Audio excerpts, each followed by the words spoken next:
Grabe no, ang bilis ng oras. Time check, 10:21. Grabe. Malapit na namang mag-alas 12. Malapit na namang maghapon. Maggabi na naman. Kagigising ko lang kanina. Kapi tayo mga kapsat. Isa lang yung pumasok sa isip ko. Ang bilis ng oras. Biruin mo, hindi mo mamamalayan, malaki na yung mga anak mo. May anak ka na. Or yung hindi pa ka nakapag-asawa dyan, may asawa ka na. Grabing kabilis talaga ng oras. Alam mo yun, yung everyday na binibigay sa atin ni God, na oras, na araw, yun na isang regalo na sa atin. Kasi hindi natin alam kung magigising pa tayo eh. Pagtulog natin, di ba? Regalo sa atin. In English, present.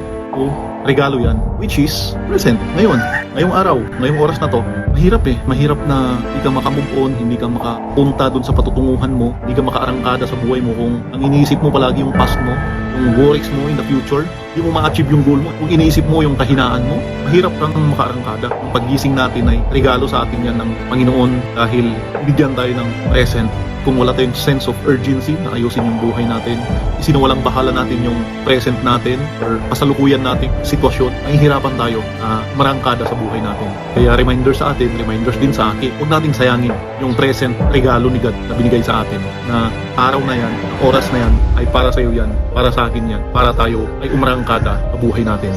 Kaya natin yan, laban lang, dasal at pananalig sa Kanya.